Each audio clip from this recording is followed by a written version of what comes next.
जनसुरक्षा विधेयक विधानसभेत मंजूर. शहरी माओवादाला आळा घालण्यासाठी विधेयक आणल्याचं मुख्यमंत्र्यांचं विधान.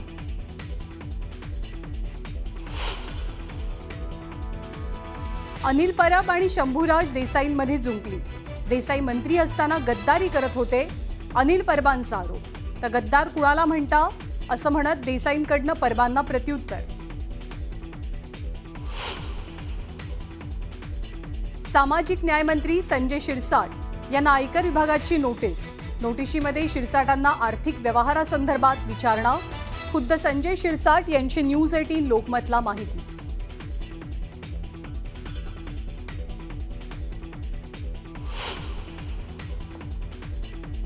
गिरणी कामगारांना मुंबई शहर आणि परिसरात जमीन उपलब्धतेनुसार घरं देणार. उपमुख्यमंत्री एकनाथ शिंदेंनी घेतलेल्या बैठकीत निर्णय. उद्योगमंत्र्यांची विधानसभेत निवेदनाद्वारे माहिती.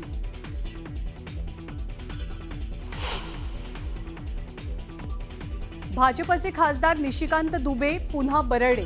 आजही म्हणतो पटक पटक के मारेंगे. निशिकांत दुबे त्यांच्या वक्तव्याबद्दल ठाम.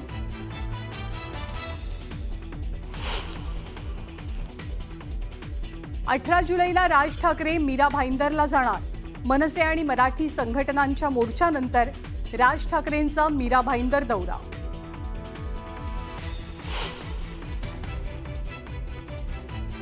शहापूरच्या आरएस दमानिया शाळेतील आणखी 3 शिक्षकांना अटक.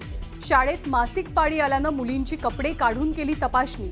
आतापर्यंत 11 जणांवर अटकेची कारवाई. रुपाली चाकणकरांकडूनही गंभीर दखल. मुख्यमंत्र्यांच्या हस्ते मुंबईतील सिंदूर उड्डाण पुलाच्या उद्घाटनानंतर उबाठा आणि मनसेच्या कार्यकर्त्यांकडून पुन्हा एकदा पुलाचं उद्घाटन. दोनही पक्षांच्या कार्यकर्त्यांकडून फटाके फोडत जल्लोष. पोलादपूर महाबळेश्वर दरम्यानच्या आंबेनळी घाटात दरड कोसळली. आंबेनळी घाट 5 दिवसांसाठी वाहतुकीसाठी बंद. तहसीलदारांचे आदेश. आणि कॉमेडियन कपिल शर्माच्या कॅनडामधल्या कॅफेवर गोळीबार. खलिस्तानी दहशतवाद्यांनी घेतली हल्ल्याची जबाबदारी.